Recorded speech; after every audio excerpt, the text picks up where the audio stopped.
Okay, guys, we're back. It's another one. It's your boy Tweeko as always. I can't lie.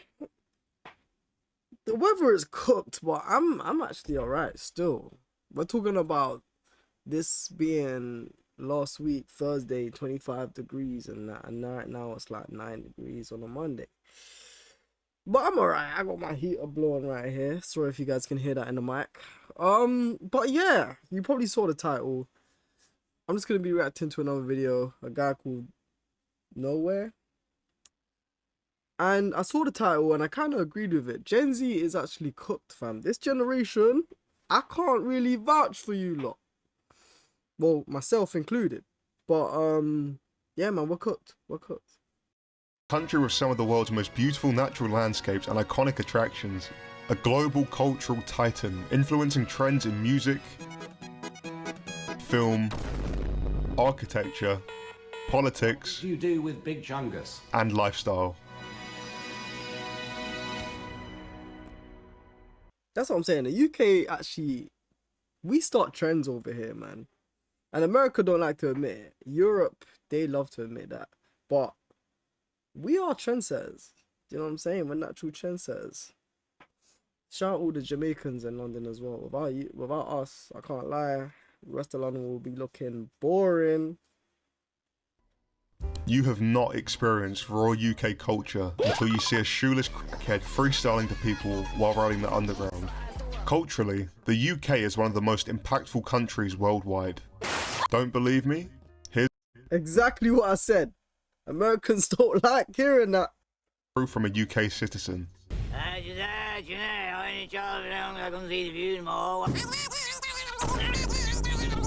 Not only did we give the world the Beatles, David Bowie, and Ricky Gervais, but we also gave it cultural phenomenons like Christopher Nolan, responsible for making the Dark Knight trilogy and the film Tenet. Yeah, Christopher Nolan, I can't lie. Christopher Nolan, his movies are mad.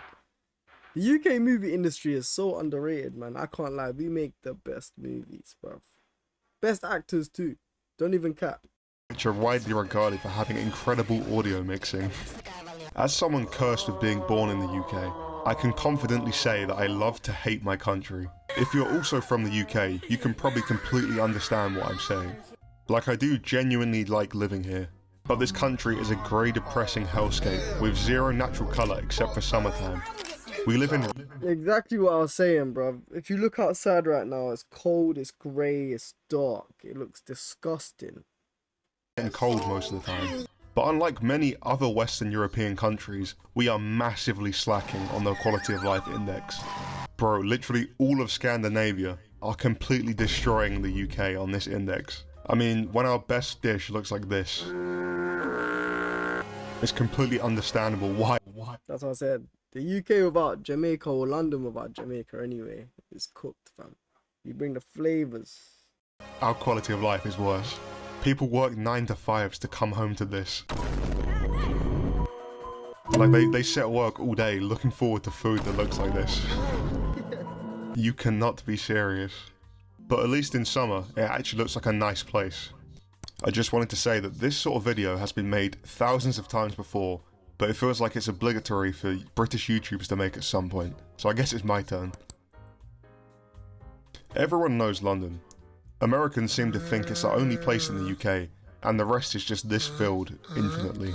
London is stereotyped as the place where people stab each other, but I'm here to dispel that stereotype, because it's actually the place where people get acid attacked and then stabbed. You dummy. London is genuinely a really good city. He's not that wrong still. It's a centre of culture and opportunity in a country that is mostly farmland. Basically anything that actually matters in the UK is in London.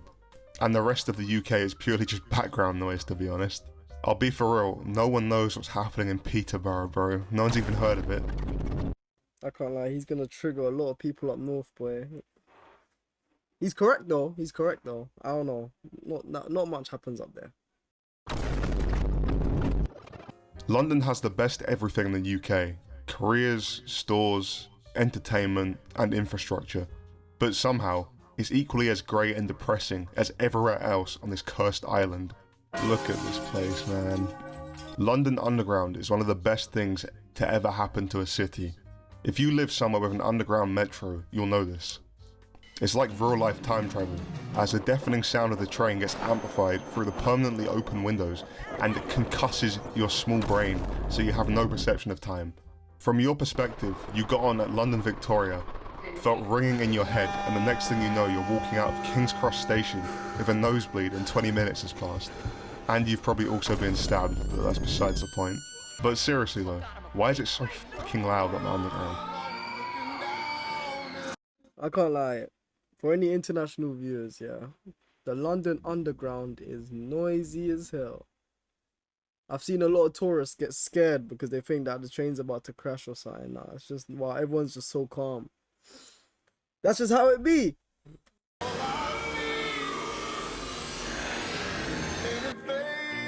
And the hot air that comes through the windows boils. It's just a loud, rattly death oven. If you decide to venture outside of London, many other places in England are softly falling apart. What does that mean? It means this.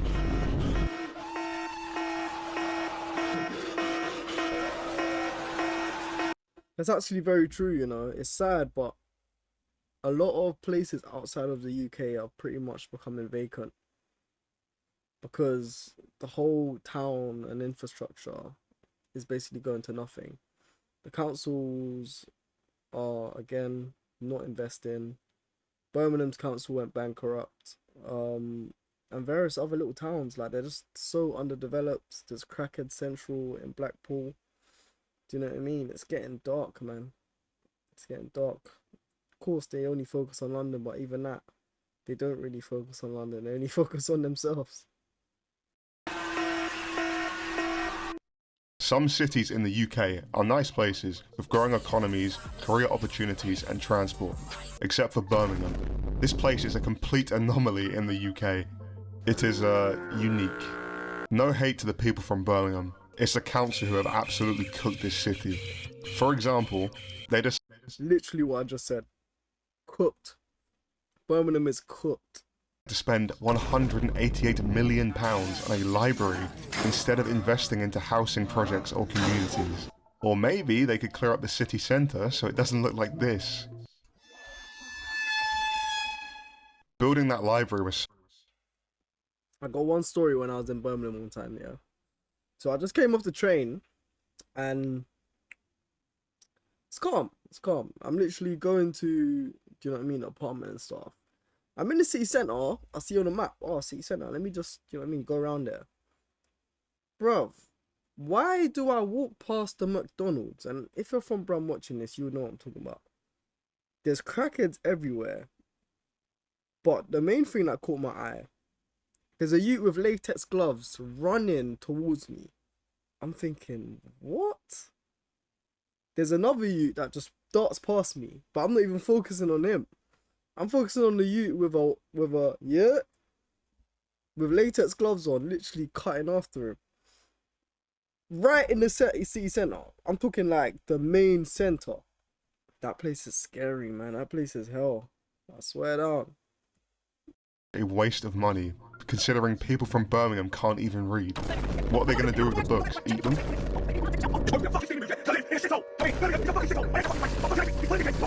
I'm so sorry, bro. Sorry, this cold's kicking me. It seems like the formula for the average UK city is for the city centre to be clean and modern, and anywhere else outside of that is a complete wasteland left to rot since it was built.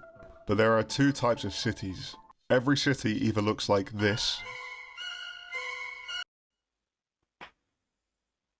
Yeah. London is cooked. I swear down. The UK is cooked, sorry. And the politicians aren't really doing much about it. It's only going to get worse at this rate. And it's actually sad to see still.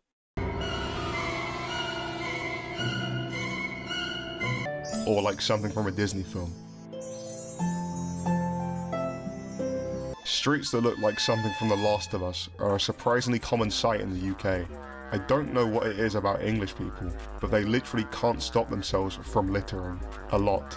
Random streets in some cities are just designated dumping grounds, and you just see piles of random trash that people have just mutually agreed to dump there. However, Yeah, I can't lie. British people are dirty as hell still. I'm British, but boy, I was raised in a household where you gotta clean, you gotta cook, so I'm happy for that. But boy, British people are nasty. Birmingham seems to subvert expectations because its city centre looks like this, and the outskirts are like this. If you live in Birmingham, I feel bad for you because I cannot imagine having to pay to live somewhere where this is my daily view. Honestly, countless towns face the same problem in the UK of looking post-apocalyptic, but at least the rent in Birmingham is way below average. But I guess you don't pay with your money to live there, you pay with your sanity. As I've exclusively been bullying Birmingham, here are a couple good things about it. It has huge diversity, it's a cultural hub as significant as London, it's affordable, and is one of the greenest cities in Europe. Whilst Birmingham's negative reputation is somewhat undeserved, many towns in the UK do live up to that poor reputation. So many towns are places that have been economically dying for about 40 years, as basically nothing happens there. No job opportunities. I'm gonna guess. He's gonna say Blackpool. I bet you he's gonna say Blackpool. With skilled workers and no significant investment from the government. Many of them are old coastal or industrial towns that no longer have a purpose as their industries are completely dead. So many communities are isolated there, with decreasing and aging populations as younger residents leave to find work in cities. This results in towns like this existing. But people just continue to try and make something for themselves in these places, which is respectable. British people seem to just get on with life, no matter how hard things get. They are crazy resilient to adversity. That honestly might be... That is very true, you know. I feel like British people are probably the most thick-skinned, resilient people in the world because the things we got to put up with is actually... It's dark. It's dark. And only... Like, when you visit Britain, when you visit the UK, you would realize that straight away. I've had people, my friends, move here from different countries, and they're like, they literally move back. They don't know how we're surviving in this. Only positive thing I'm gonna say in this entire video. Bro, that peasant phenotype really carries our country. Shout out to them, bro. Real respect. 1500s are genetics. Realistically, British people have inherited good values through centuries of hardship, like wars, poor living conditions, invasions, and having to eat food that looks like this all the time. One plate of existential dread, please, sir. Not me, not me. Some European countries get a bad reputation for their food, but the UK is completely deserving of theirs. What is this? Who made this? Toad in the hole. Spotted dick. Bubble and squeak. Spotted dick. What? Like, you not see me eating a spotted bomber roll. I'm not playing no games. Like the video. Bedfordshire clanger. Who the fuck is naming these? Arrest them, please. I don't know what happened with the UK when it came to food. We literally made some evil things, and somehow people enjoyed them. At least now, a lot of it is purely historical, and people don't eat these sorts of foods anymore. Thank God. Yeah, that was making me sick.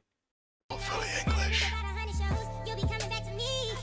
I know some person from the UK is watching this right now and thinking, but we made tikka masala. No, you didn't. Yeah, we just steal people's food as British people and make it our own. You see this chicken tikka masala thing in pubs and that. I'm like, fam, my whole life I grew up thinking it was an Indian dish until, I don't know, some bloke just corrected me and said, no, it's British. I'm like, brother, do you know how to make it, fam? But British, bro. Asian migrants made it here. A lying ass Brit. I think I'd also be quite mentally resilient if I had to eat one plate from hell every day too. Suddenly, working in the mines wouldn't seem so bad, bro. I don't think it gets much worse than having this shit slide down my throat. Pause. If you ever hear slander about UK food, just remember it's completely valid. is completely deserving of everything bad it gets. Housing. I don't even know if it's worth talking about housing because it's completely fucked everywhere. Most places worth living in are gonna cost you more than you can afford as a young person. And that's if you can even get employed without 5 years experience and giving the interviewer a hand job. Rent prices are crazy and your landlord, I mean land chad, is gonna make you live in a 4-meter cube with black mold growing everywhere and probably decide to up your rent when you need to go to hospital. Why? Because he can and you're not paying enough rentoid. Unironically though, how are people... How are people expected to grow up when we cannot make the money required to have independence? It's pretty fucked, but hopefully Labour committing to building houses can help fix the situation for Gen Z, as at the moment, it feels like there's no purpose to try hard because we will never reap the benefits from it. And I'm sure that sentiment is mutually shared. Hopefully Labour will fix this housing crisis. I don't think so. Bruv. These politicians, man, they're just profiting. They don't give a about us. I'll be real. Many people my age. Also, if you're English and your grandparents own 2 homes and only use one, I hate them. We have way too many people for that shit. Get your grandparents to give me their home, please. Can a young light skin get a handout? At least we have social housing so that people that can't afford to buy a private house can own a public one instead. Oh, never mind. Another reason I hate this country is because getting a doctor's appointment is impossible. Since COVID, there are a limited amount of slots per day for GPs, and if you don't call at 8 AM when they open and beat the line of 500 old people crying about their cankle pain, you don't get an appointment. And if you do get an appointment, you won the lottery. I got a point about this because me, if you know one thing about me, I got sickle cell, yeah. So sometimes I won't have my brightest days. I'll be in the hospital. Tell me why are all the cubicles split into 2? There was one time I was sharing a room with one old lady and I'm just thinking like, what the hell? Why am I in a room with this old lady for? Then you have to pray to God that the doctors don't say their scripted voice line of, drink more water, try to sleep more and come back if it gets worse. I'm convinced you could have your skin literally falling off of your face and they will not prescribe you anything unless you fight for it. So good luck caring about your health, because doctors currently don't. This has led to Gen Z just living with health issues, as they see it as a waste of time going to the professionals to help them.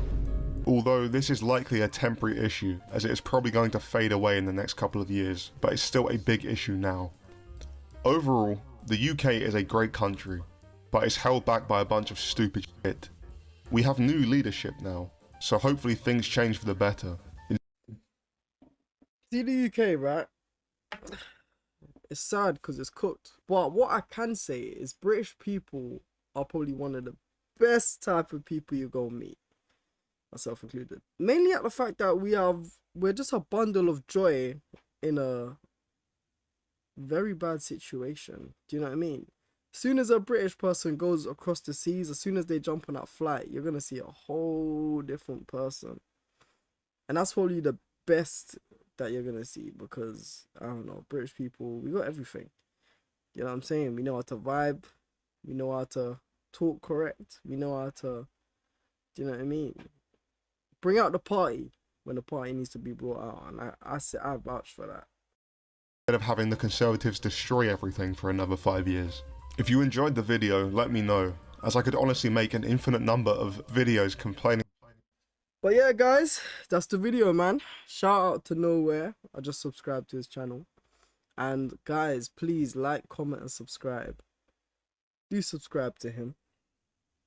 Or you could just subscribe here, and I'll forward the subscribes to him. So technically, you'll be helping us both out. It's been a good one. Peace. Like the video.